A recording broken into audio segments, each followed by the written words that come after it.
So hello dudes and KGS, this is Ashutosh, AI16 CFNs Me 2026, and today on my channel we'll be discussing my AFM strategy that helped me secure exemption in the most difficult ever AFM exam in the history of ICA. Together we will also be discussing some of the common questions that have flooded my DMs over the past few weeks, whether it's about the AI questions or the need to skip or not to skip the Forex chapter or the need to do the theory portion of the AFM or the requirement of the writing practice or whether and how much of RTPs and MTPs and PYQs we need to solve.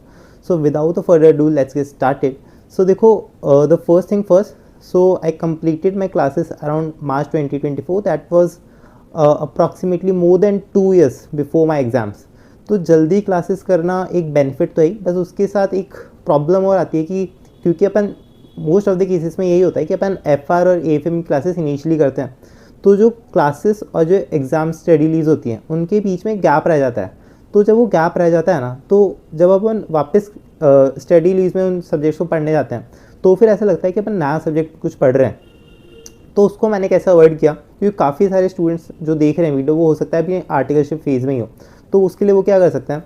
तो देखो during the period of your articleship जब भी आपको time मिले ना, बीच में 1-2 बार AFM को revise कर लेना अलॉन्ग विद द क्वेश्चंस. उससे आपको कॉन्फिडेंस तो नहीं आएगा सब्जेक्ट पे, बट एक कनेक्ट बना रहेगा. मतलब एटलीस्ट आपको ऐसा नहीं लगेगा कि आप कुछ नया पढ़ रहे हो जब आप वापस उसे रिवाइज करते हो. तो ये मैंने किया था, मैंने भी अराउंड 2 टाइम्स या फिर 3 टाइम्स उसे रिवाइज कर लिया था ड्यूरिंग माई आर्टिकलशिप. तो एक कनेक्ट बना रहा था सब्जेक्ट के साथ. अगर अपन 5-6 महीने में ऐसा करते रहते हैं तो एक थोड़ा सा मतलब एटलीस्ट अपन को ऐसा तो नहीं लगता है ड्यूरिंग द रिवीजन फेज कि अपन फर्स्ट टाइम पढ़ रहे हैं. अगर आप सपोज़ आपकी आर्टिकलशिप कंप्लीट हो गई और आपने ऐसा नहीं किया तो भी इतना कोई इशू है नहीं. बस उसमें इतना सा फ़र्क आएगा कि जो इनिशियल रिवीजन है शायद उसमें आपको थोड़ी सी ज़्यादा मेहनत करनी पड़ेगी एज़ कम्पेयर टू दोस्त जिन्होंने ड्यूरिंग द आर्टिकलशिप 1 या 2 बार रिवाइज कर लिया था. तो क्लासेस जैसे मैंने बताया कि आपको मार्च 2024 तक कंप्लीट हो गई थी एंड ड्यूरिंग द आर्टिकलशिप में मैंने 1-2 बार रिवाइज कर लिया था. अब ड्यूरिंग द आर्टिकलशिप इसके अलावा कुछ बहुत ज़्यादा स्पेशल आप कर नहीं सकते फॉर दी AFM सब्जेक्ट. तो आर्टिकलशिप तो यहाँ तक हो गया. इसके बाद अपन आते हैं रिवीजन फेज़ पे. तो रिवीजन फेज़ में जो मेरा फर्स्ट रिवीजन था, I think that was completed in around 10 days. तो 10 डेज़ में मेरा फर्स्ट रिवीजन कंप्लीट हुआ. एंड 10 डेज़ में से मैंने कैसे किया था कि जो फर्स्ट 8 डेज़ थे उसमें मैंने सारे कॉन्सेप्ट्स एंड क्वेश्चंस करे. ठीक है.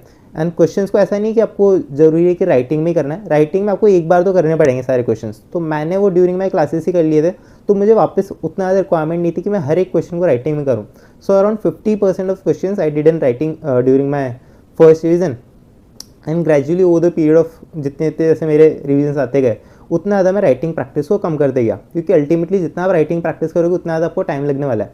तो और साथ में मैं मॉक टेस्ट देता ही था, तो राइटिंग प्रैक्टिस वहाँ से भी जाती थी. सो 8 डेज़ में मैंने इस तरीके से कॉन्सेप्ट्स एंड क्वेश्चंस कंप्लीट किया. उसके बाद जो रिमेनिंग 2 डेज़ थे उसमें से 1.5 डेज़ मैंने वापस रिवाइज़ किया जो मैंने 8 डेज़ में पढ़ा था, एंड रिमेनिंग हाफ डे में मैंने अपना मॉक टेस्ट दे दिया. तो इस तरीके से मैंने अपना फर्स्ट रिवीजन करा था. एंड ग्रेजुअली जैसे जैसे आपके रिवीजन बढ़ते जाएंगे वैसे वैसे आपका जो 10 डेज़ है ये कम होते जाएंगे. अब सपोज़ आपने ड्यूरिंग द आर्टिकलशिप रिवीजन नहीं किया था या फिर AFM में सपोज़ आपकी कमांड उतनी अच्छी नहीं है, तो हो सकता है ये 10 डेज़ की जगह आपको 15 डेज़ लग जाए. तो उस तरीके से आप कर सकते हो, बट मेक श्योर कि आप 15 डेज से ज़्यादा नहीं दे रहे AFM को या फिर किसी भी सब्जेक्ट को. ठीक है, क्योंकि अगर आप ज़्यादा टाइम दोगे ना तो फिर उतनी ज़्यादा आपकी इश्यूज़ फिर बाद में आएंगे. तो कोशिश करना 15 डेज से ज़्यादा तो आप किसी भी सब्जेक्ट को नहीं दो, एंड आइडियली लगने भी नहीं चाहिए किसी सब्जेक्ट को 15 डेज से ज़्यादा. तो ये आपकी फर्स्ट रिवीजन के टाइम अप्रोच रहनी चाहिए. एंड उसके अलावा काफ़ी क्वेश्चन आता है कि क्या थ्योरेटिकल पोर्शन को भी अपन को वेटेज देना चाहिए एंड क्या उसे फर्स्ट रिवीजन से ही करना है. तो काफ़ी लोग क्या करते हैं कि इनिशियली सिर्फ प्रैक्टिकल पोर्शन पे फोकस रखते हैं एंड थ्योरी पे बहुत एंड में आते हैं. तो वो चीज़ वर्कआउट नहीं करने वाली, क्योंकि एंड में अगर आप एकदम से थ्योरी देखोगे तो फिर आपको याद नहीं होगी. तो इनिशियली जब आप फर्स्ट रिवीजन कर रहे हो तभी से आपको थ्योरी पोर्शन को साथ लेते हुए चलना है. हाँ, ड्यूरिंग द आर्टिकलशिप आप चाहे तो मत उसे इग्नोर कर दो, but during the revision phase जब भी आप रिवीजन कर रहे हो तो थ्योरी पोर्शन को भी रिवाइज करो. एंड बहुत ज़्यादा थ्योरी पोर्शन है भी नहीं AFM में, तो उतना ज़्यादा आपको टाइम नहीं लगेगा. And trust me 20 to 25 marks cover करता है इन योर एग्जाम्स. तो it is as important as your practical portion. तो ये तो आपको करना ही है. एंड सेकेंड ये हो जाता है कि थ्योरी चैप्टर आपको सिर्फ थ्योरी चैप्टर से नहीं करने. काफ़ी लोगों को ये डाउट रहता है कि जो थ्योरी चैप्टर्स होते हैं जैसे कि आपका सिक्योरिटाइजेशन हो गया, स्टार्टअप फाइनेंस वगैरह हो गया, सिर्फ इन्हीं से थ्योरी क्वेश्चंस आते हैं. तो ऐसा बिल्कुल भी नहीं है. अभी के अगर आप क्वेश्चन पेपर देखोगे रिसेंट 3-4 अटेम्प्ट्स के, तो इवन प्रैक्टिकल चैप्टर से भी क्वेश्चन आ रहे हैं. तो जितना आप टाइम डिवोट कर रहे हो for the theory of the theoretical chapters जैसे कि सिक्योरिटाइजेशन वगैरह, उतना आपको जो आपके प्रैक्टिकल चैप्टर्स हैं जैसे कि डेरिवेटिव्स हो गया, पोर्टफोलियो मैनेजमेंट हो गया, इन सब के लिए भी डिवोट करना पड़ेगा, क्योंकि अल्टीमेटली इनसे भी क्वेश्चंस आ रहे हैं, तो वो चीज़ आपको करनी पड़ेगी। तो इस तरीके से आपको अपना फर्स्ट रिवीजन शेड्यूल करना है, एंड ग्रेजुअली जैसे जैसे आप रिवीजन करोगे तो वैसे वैसे आपके जो नेक्स्ट रिवीजन हैं उनमें आपको इंश्योर करना है कि जो आपको फर्स्ट ईयर में टाइम लगा उससे आपको कम टाइम लगना चाहिए। तो इस तरीके से आप करते रहना, तो इस तरीके से अपना रिवीजन फेज हो जाएगा। अब अपन आते हैं कि जो कॉमन डाउट्स मुझे बार बार पूछे जा रहे हैं उनके थोड़े से अपन आंसर दे देते हैं। तो देखो, पहला जो डाउट है वो है कि क्या हमें रिटन प्रैक्टिस करनी है, और करनी है तो कितनी करनी है। तो देखो, रिटन प्रैक्टिस तो आपको करनी पड़ेगी, एंड रिटन प्रैक्टिस का क्या है कि एक बार तो आपको सारे क्वेश्चंस कंप्लीटली सॉल्व करने पड़ेंगे लिख के, ठीक है। एंड मैंने क्या किया था, मैंने ड्यूरिंग द क्लासेस ही सारे क्वेश्चंस को एक बार लिख के सॉल्व कर लिया था। तो उसके बाद मुझे ये रिक्वायरमेंट नहीं थी कि मुझे हर एक क्वेश्चन को लिख के सॉल्व करना है। So during my first year I think around 50% question मैंने लिख के सॉल्व करे थे, एंड बाकी सारे क्वेश्चंस की मैंने ऑडिट करी थी। क्वेश्चंस मैंने सारे देखे थे, बट सारे क्वेश्चंस को मैंने लिख के सॉल्व नहीं करा था। जितने आप लिख के सॉल्व करोगे उतना ज़्यादा आपको टाइम लगने वाला है। तो एक बार आपको करना है, उसके बाद ग्रेजुअली आपको रिड्यूस करते जाना है जितने क्वेश्चंस आप लिख के कर रहे हो। एंड आपको ये चीज़ भी इंश्योर करनी है कि फर्स्ट रिवीजन से ही आप अपने क्वेश्चन ही मार्क करते हुए चल रहे हो कि कौन से आपके ऐसे क्वेश्चंस हैं जो आपको फर्दर आगे चल के देखने हैं, क्योंकि आगे चल के आपको इतना टाइम नहीं मिलेगा कि आप कंप्लीट क्वेश्चंस देख पाओगे। तो आपको ये इंश्योर करना पड़ेगा कि आप जो अपने क्वेश्चंस हैं उन्हें नैरो डाउन करते जाओ। साथ ही जब आप क्वेश्चंस मार्क कर रहे हो तो उसमें आपको सिर्फ ऐसा नहीं करना है कि आपने क्वेश्चन को टिक कर दिया, आपको उसके साथ ये भी लिखना है कि आपको कहाँ पे उस क्वेश्चन में प्रॉब्लम आ रही थी। देखो, अगर कोई क्वेश्चन ऐसा है जिसमें आपको पूरा ही क्वेश्चन मतलब डिफिकल्ट लग रहा था, तब तो उसे डायरेक्टली मार्क कर दो। बट अदरवाइज कोई ज़्यादातर क्वेश्चन ऐसे होते हैं जहाँ पे अपन को कोई स्पेसिफिक पार्ट होता है जहाँ पे डिफिकल्टी आती है, तो बस उसमें उस स्पेसिफिक पार्ट को आप मार्क कर लो और वहाँ पे लिख दो कि क्या इशू था जो आप फेस कर रहे थे, ताकि आप जो अगला रिवीजन है उसमें सिर्फ उस स्पेसिफिक पार्ट को आप देख पाओ। तो ये चीज़ आप कर लेना। उसके बाद फिर अपन आते हैं, एक कॉमन डाउट आता है कि एएफएम के जो पुराने क्वेश्चंस हैं उनमें काफ़ी ज़्यादा डिस्क्रिपेंसी आती है, एंड इवन जैसे मई 2026 का अटैम्प्ट था तो इसमें भी काफ़ी क्वेश्चंस में डिस्क्रिपेंसी थी। तो उनका हमें क्या करना है, क्या हमें उन्हें याद करके चलना है या फिर हमें उन्हें करेक्ट कॉन्सेप्चुअल तरीके से सॉल्व करना है।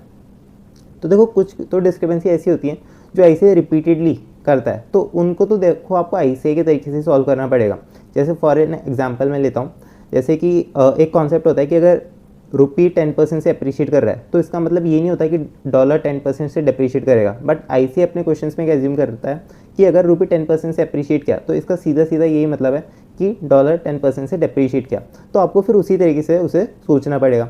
बट काफ़ी सारी क्वेश्चन स्पेसिफिक डिस्क्रिपेंसीज होती हैं, जैसे कहीं पे, जैसे इस अटेम्प्ट में एक बार हुआ था कि एक्स वाई की जगह जो आईसीआई है उसने ए बी लिख दिया सिक्योरिटीज़ को, तो वो तो फिर आपकी मतलब ऐसे नॉर्मल डिस्क्रिपेंसीज हैं या फिर उसे आप जो गलतियाँ बोल सकते हो, तो वो फिर आईसीआई अगली बार जब क्वेश्चन देगा सिमिलर तो उनको सही करके देगा। तो वो चीज़ आपको याद करने की जरूरत नहीं है, बट जो कॉन्सेप्चुअल डिस्क्रिपेंसी आईसीआई रेगुलरली करता है उनको जरूर से आपको याद करके चलना है। उसके बाद अपन आते हैं कि एक कॉमन डाउट आता है कि फॉरेक्स क्या हमें करना है या फिर हमें छोड़ देना चाहिए, क्योंकि फॉरेक्स अल्टीमेटली आपका 30 to 40% off the whole AFM cover करता है। एंड उसके बाद फिर हम सोचते हैं कि एग्जाम में क्योंकि 10-15 मार्क्स का आता है तो क्या इसे कवर करना है या फिर छोड़ देना है। तो देखो, अगर आपके पास टाइम है ना तो मैं हमेशा रिकमेंड करूँगा कि आपको छोड़ के मत जाओ।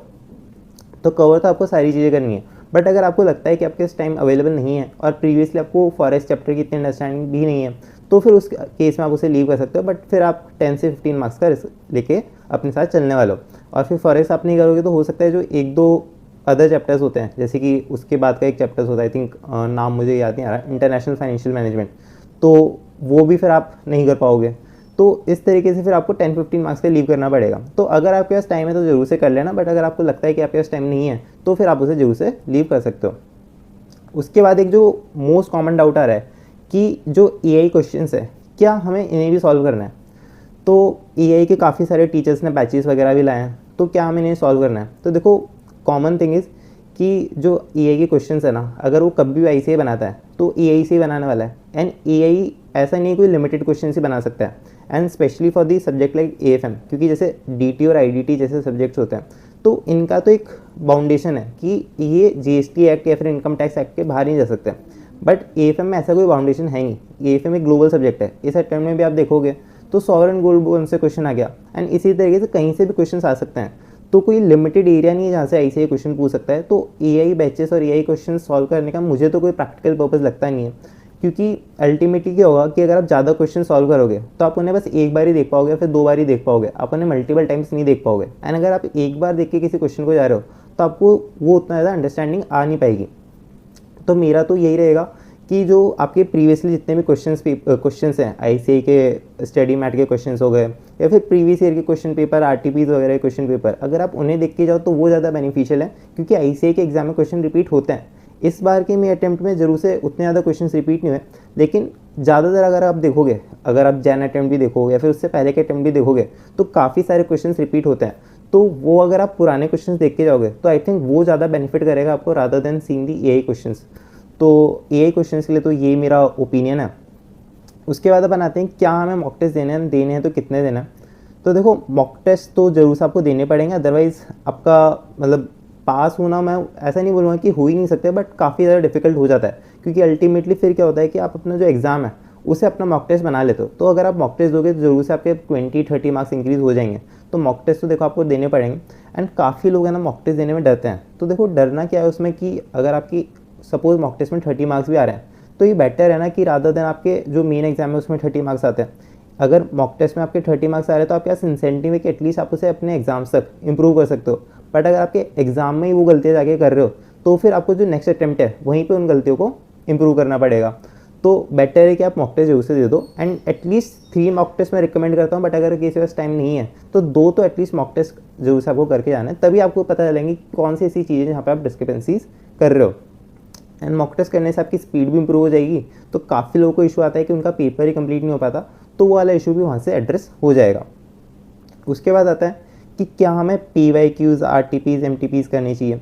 तो देखो वैसे तो उतनी ज़्यादा रिक्वायरमेंट है नहीं, अगर आप नहीं भी करोगे तो भी चल जाएगा, क्योंकि आजकल जो भी फैकल्टीज़ होते हैं वो अपने क्वेश्चन बैंक में उन सब चीज़ों को कवर करके रखते हैं। बट अगर आपको लगता है कि आपके पास टाइम है तो ज़रूर से आप मई 2024 के बाद की जितनी भी PYQs, RTPs, MTPs वगैरह हैं वो सब आप जरूर से कर सकते हो। MTPs आप नहीं भी करोगे तो भी चलेगा, क्योंकि MTPs में जनरली क्वेश्चन रिपीटेड होते हैं, तो वो नहीं भी करोगे तो भी चलेगा।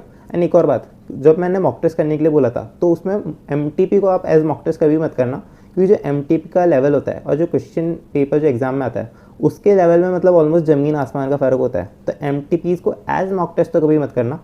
तो एक चीज़ ये भी आप ध्यान में रख लेना। बाकी एक और हाँ डाउट था कि how I handle the me 2026 exam, क्योंकि काफ़ी लोगों का ऐसा था कि उनका रीडिंग टाइम में मोरल डाउन हो गया था एंड उसके बाद फिर वो पेपर ही नहीं कर पाए थे। तो देखो मेरा मैं बताता हूँ, जब मैं मतलब ऑब्वियसली AFM एग्ज़ाम में बैठे थे जब इनिशियली जाके, तब तो ऑब्वियसली किसी को पता नहीं था कैसा पेपर आएगा। तो मैं भी अज्यूम कर रहा था कि नॉर्मल पेपर आएगा। AFM का जनरली स्कोरिंग पेपर होता है, तो मैं वही माइंड में लेके बैठा था। बट जैसे मैंने क्वेश्चन पेपर देखा रीडिंग टाइम में, तो I think first I read the question number 2, तो वो मैंने देखा कि वहाँ पे 1-2 पार्ट मुझे नहीं आ रहे, सो आई थॉट कि मैं क्वेश्चन नंबर 2 लीव कर दूँगा। फिर मैंने क्वेश्चन नंबर 3 पढ़ा, तो क्वेश्चन नंबर 3 मुझे ऑलमोस्ट पूरा आ रहा था, तो ठीक है। अभी भी ये था कि सेकंड क्वेश्चन मुझे लीव करना है। क्वेश्चन नंबर 4 मैंने पढ़ा, वहाँ पे भी मुझे एक पार्ट नहीं आ रहा था, तो आई थॉट कि स्टिल मैं क्वेश्चन नंबर 2 लीव करूँगा, क्योंकि क्वेश्चन नंबर 4 कंपैरेटिवली मुझे ज़्यादा आता है। फिर क्वेश्चन नंबर 5 देखा, क्वेश्चन नंबर 5 मुझे पूरा ही नहीं आता था, तो आई थॉट कि क्वेश्चन नंबर 5 ही लीव करना है। एंड उसके बाद मैंने क्वेश्चन नंबर 6 पढ़ा ही नहीं, क्योंकि लीव तो फिर क्वेश्चन नंबर 5 ही करना था। अगर 6 पूरा नहीं भी आता तो भी फिर जैसा ही है, तो फिर मैंने क्वेश्चन नंबर 6 पढ़ा ही नहीं। तो इस तरीके से था।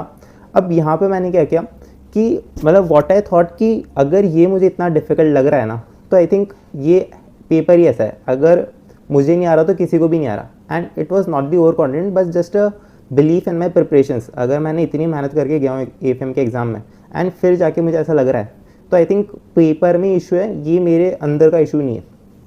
तो ये मेरा बिलीव था एंड इससे कॉन्फिडेंस आया कि ठीक है जितना आ रहा है उतना तो करते हैं। एंड ऑनेस्टली सीइंग कि ठीक है, आई टोटली एग्री कि AFM का मई 2026 का एग्ज़ाम बहुत ही ज़्यादा डिफिकल्ट था, बट ऐसा एग्ज़ाम भी नहीं था कि आप पासिंग मार्क्स से स्कोर ना कर पाओ। तो एटलीस्ट इतना एग्ज़ाम तो था। तो अगर आप वहीं से शुरू से कॉन्फिडेंस लेके चलो ना कि जितना आ रहा है उतना तो करते हैं, फिर बाकी का बाद में देखेंगे, तो फिर आपको काफ़ी हेल्प होगी, क्योंकि फिर आप रियलाइज़ करोगे कि जो क्वेश्चन शायद शुरू में आपको नहीं भी आ रहे थे ना, वो भी आपको आने लग जाएंगे। बट अगर आप इनिशियली कॉन्फिडेंस खो दोगे ना, आपको लगेगा कि पता नहीं क्या ही एग्ज़ाम आ गया, तो हो सकता है जो आपको क्वेश्चंस आते हो वो भी आप सॉल्व नहीं कर पाओ। तो ये चीज़ लेके आपको चलनी थी। तो अल्टीमेट थिंग इज़ कि आपको कॉन्फिडेंस हमेशा रखना है। कॉन्फिडेंस आप रखोगे तो कैसा भी चाहे पेपर आ जाए, आप पासिंग मार्क्स तो स्कोर कर ही सकते हो। तो ये था मेरा AFM का एक्सपीरियंस। कैसा लगा आपको वीडियो जरूर से बताना। एंड उसके अलावा अगर आपको लगता है कि मेरी वीडियो से आपको 1% भी हेल्प हुई है तो जरूर से आप मेरे चैनल को सब्सक्राइब कर सकते हैं, वीडियो को लाइक कर सकते हैं, क्योंकि मैं देखता हूँ कि ज़्यादातर जो व्यूअर्स हैं वो नॉन सब्सक्राइबर्स हैं। तो देखो मेरे जो वीडियोस होते हैं ना, आप जनरली देखोगे तो स्ट्रैटेजी वीडियोस भी generally as compare to other strategy videos थोड़े से लंबे होते हैं, बिकॉज मेरा हमेशा से यही पर्पज़ रहता है कि अगर मैं किसी के 15-20 मिनट ले रहा हूँ तो I should add some value. तो मेरा कहीं भी ये नहीं रहता है कि अपन वीडियो को just for the sake of purpose of making the video अपन बनाए। तो वो मेरा रहता है। तो आपको कैसा लगा वीडियो आप जरूर से कमेंट्स में बताना। एंड उसके अलावा अगर आपको कोई भी डाउट्स वगैरह हैं तो आप कमेंट्स में पूछ सकते हैं, फिर सोशल मीडिया के लिंक्स मैंने अपने डिस्क्रिप्शन में दे रखे हैं, तो आप वहाँ से मुझसे कनेक्ट कर सकते हो जरूर से। तो मिलते हैं अगले वीडियो में, तब तक के लिए जय हिंद जय भारत।